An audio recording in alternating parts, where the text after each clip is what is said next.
Hey everyone, welcome back to our channel. I'm here with my business partner, Viviana Del Changio. Hi. Today we're going to talk more about the Housing Accelerator Fund.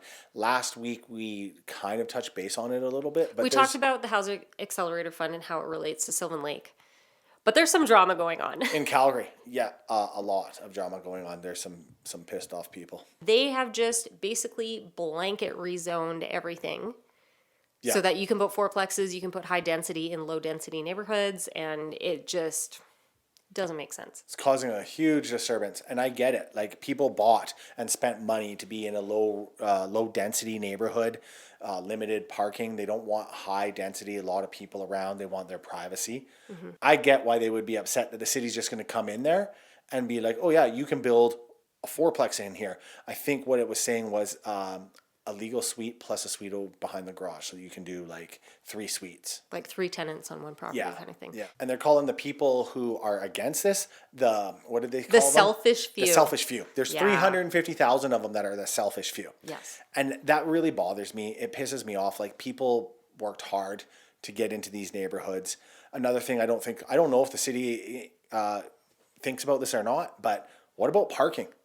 All of a sudden now you're going to have this many people in an area and it's not meant for all that parking. Yeah, blanket rezoning means like, to hell with your bylaws, we don't care. Yeah. Parking, do away with parking. Most people take transit anyways, and if you're renting, then you probably don't own a vehicle, so it doesn't matter. It's going to ruin some neighborhoods for sure, and I get why people are upset. I really do.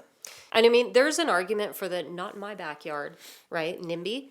But when there's that many people that are kind of against this and they're voicing their opinions, like, good on Dan McLean for saying, well, we should have a plebiscite. Like, there should be a town hall. Yeah, but they canceled that anyways because the town council, when they went on a tour, they were getting names hurled at them, and racist names apparently. Right. Yeah, so they were getting heckled and they couldn't handle it. So canceled the town hall. They canceled the town hall. Good on you, Calgary councillors, for not listening to the people who voted you in. Yeah. You're essentially doing the same thing that's happening in the federal government too. Like, nobody cares about who voted you in and what their opinions are. There's a democratic process that has to happen when you rezone something, or when you want to put in, like, if it's not a discretionary use already in the zoning of whatever you own, you have to go through a process where you advertise it to your neighbors, and your neighbors can veto whatever you're trying to do. Yeah, they can say yay or nay. Yeah. Yeah. If I want to put like 3 rental suites on my property, I have to not get permission, but if somebody has a huge objection to it, the town has to listen to it. They have to consider it for sure. Yeah. Yeah. I mean, you don't always win. So you win some, you lose some. Yeah. But when the city just goes in there and goes, no, this is what we're doing. Well, everybody loses, really. Mm-hmm. Nobody's winning on that. What about that guy in Ontario that just bulldozed his house because of the blanket rezoning? Yes. Okay. So here's who I think is going to benefit from this blanket rezoning. And this is why I think BC is doing it. This is why I think Calgary is doing it. And this is why I think Ontario is doing it. Because there are certain people who are going to benefit from this. And it's not you and me. It's not the middle class. It's certainly not renters or people who need housing or people who are in that crunch and feeling that affordability crisis. It's people who already own the land, who have a second property, and who decide, you know what, I have the money. I'm going to bulldoze my bungalow and I'm going to put 4 separate, renters in there, or I'm going to condominiumize things, and I'm going to sell. Yeah, I'm going to sell off a fourplex. There's this guy in Danforth in Danforth Village neighborhood. It's an all bungalow neighborhood, and he put a 3plex on there plus a garden suite. And do you know what these things are selling for? No. They don't do anything to address housing affordability, I'll tell you that. They're selling for 2-story with 2 bedrooms and an ensuite, no basement, $999,900. Then there's 1-bedroom basement suite that's, okay, fair enough. This is, I guess, considered affordable there, but $499,900. But a 1-bedroom basement suite? 1-bedroom basement suite. For so it's not like $500,000? Yeah, so it's not like that family of 4 that's in need of housing. I wouldn't call that affordable. Well, in Toronto, it's probably affordable. Then there's a 3-bedroom, 4-bathroom with exclusive yard. So this is like the big suite of the triplex, and that's $1,509,000. And then the garden suite in the back is a 2-story garden suite. It's 3 bedrooms, 3 bathrooms 1.299. Right. So he had this house that was probably $1.5 million or $2 million. Yeah. Knocks it down, and now he's got $4.3 million. Yeah, $4.4 million Yeah. worth of sales. Yeah. Like, That's who it's going to affordable. benefit. That's who it's Affordable, going to yeah. benefit. And those people are probably the same people that are buddy with those people in government that are like, yeah, blanket rezoning. That's going to help. That's how we're going to solve the housing crisis. Yeah. It's not solving anything. So it really bothers me because the Housing Affordability Fund, there was a hit piece that was done. The guy was way off base with what was being said. He touched base a little bit, like, oh yeah, that we're just going to blanket rezone everything. That's what his argument was. That's what he said was going to. So what he said was, to bail itself out, the federal government offered lots of money, bribes might be a better word, to local governments if they relax zoning regulations and build multi-unit housing everywhere. Now, yeah, I agree that it's a bribe. It's a federal bribe to try to gain votes, make them look like they're doing something, but it's not going to fix anything. It's not going to fix the problem that they caused. And it's the taxpayers that are paying for this. Yeah, exactly. But it's not going to do that.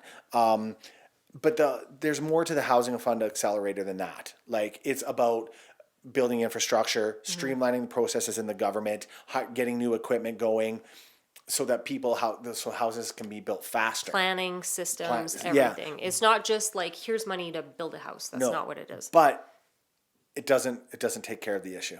No. Right? Like, there's a Goodfellow. Yeah. Goodfellow. Yeah, the Goodfellow. He's developer. Yeah. Goodfellow. He is the planning advisor to the Shaganappi area. Right. Architect for 50 some odd years. He understands what's going on. I read a little bit about what he had to say. And it's really expensive to just knock down a house and then start rebuilding again. That's it doesn't what I'm make saying. sense. The only people who will benefit are the people who have deep pockets who are willing to do that. And so that, again, the infrastructure, it doesn't address the No. infrastructure doing it that way. The roads need to be widened. They got to carry more vehicles. The sewer systems, the water, the plumbing, everything's got to be redone. Schools, hospitals, all that kind of stuff. Yeah. Eventually, those need to be thought of as well. Like, where are these people going to go? Where are they? But Calgary is a vast area, and Yeah. they could, this is my opinion, they should go into a joint venture with some builders or developers. They should donate some land. They just received $200 and something million from the federal government. They can donate a little bit of land to make some affordable housing for people. Yeah. Like, Toronto, that will make housing cheaper. there are developers in Toronto who are teaming up who are trying to do that as well. Yeah. But I don't think that this is like, oh, I'm a developer, you're a developer, let's put our resources together and let's do low-income housing. Right. No, and that's the thing, right? Like, there's got to be a hit, has got to be taken somewhere. Yeah. Land costs a lot. It costs a lot to build. It costs more to build than it does to buy used. Yeah. For sure. That's where the issue of affordability is. Supply and demand. Yet we have a government that keeps allowing immigrants coming into this country, and nothing against immigrants, but this is too many too fast. We can't absorb the influx of people. No. We can't. And then so there's nowhere for people to go. Drives prices up. Now things are unaffordable. Now you got to rely on the government. I mean, I don't know if anybody else sees the writing on the wall, but I sure do. So the government addressing housing affordability by saying, okay, we're just gonna build things. You can build wherever. It doesn't matter. You can rezone. Don't even ask your government, your local municipality. Blanket rezoning. That's what people will do. But there's that, and then there's also the new building codes as well. The national building codes that are being changed, right? Yeah. So you now have to spend more money to build these houses so that they're greener. Yeah. Right. Yeah. That's fine, right? But even in 2024, like, what did we see? $2,800 extra for just insulation. Just insulation. Just insulation, the new requirements for insulation. And then next year, I was talking to our guy here, and he was saying that the estimate for next year's increase is about $10,000. And then just after based that, on national building code. And then the next codes after that, Yeah. they can't even put into Doesn't work in Alberta. can't put into play. It's too expensive. Yeah. Pretty soon, air conditioning is going to be part of the code so that you can maintain a temperature. Like, With heat pumps. with heat pumps And that electricity. don't work in the cold. Yeah. They don't work in the cold at all. So luck in minus Alberta 50. or Yeah. the East Coast, they're not going to work. Yeah. They're not going to work. And that kind of goes to what's the one in that we were just talking about, the solar community. Drake Landing. Drake Landing, yeah. Like, even some of those houses are being converted to natural gas now. Yep. because it's like it's just way too expensive for people, and we're in a crunch right now, and it's an affordability crisis all across the board. Yeah, well, I mean, this is what happens when you have a Liberal government in place for far too long. Yeah. Let's just say that. But there's just so much, like, it's all of this is short-sighted, and all of it does not address the actual affordability problem. Yeah, I it agree. doesn't. It's too supply and demand drove the prices up.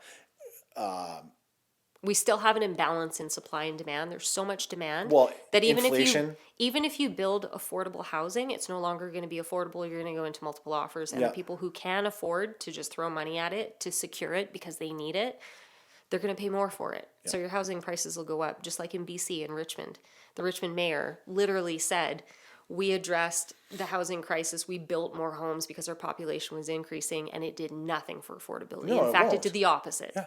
It's just going to be more housing available. There's such a slow supply right now. Everything's going into multiple offers. Yeah. Like, people are paying over ask. So when you bring in those affordable, those are gone too. Yeah. There needs to be some kind of structure put in place, not just throw money at it and see what happens. There's a building.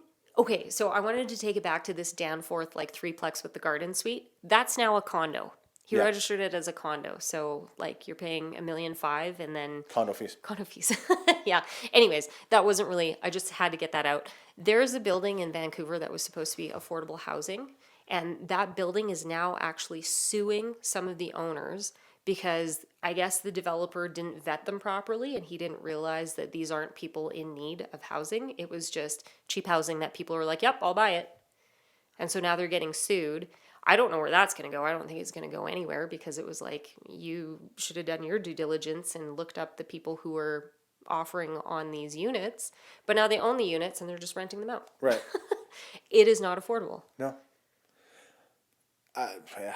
I mean, in the end, it all comes down to inflation, mass immigration, low supply, and throwing dollars at cities to do something about it is not going to do anything about it. No, it's a Band-Aid. All we're seeing is Band-Aids. It's not even a Band-Aid. Like, it does nothing.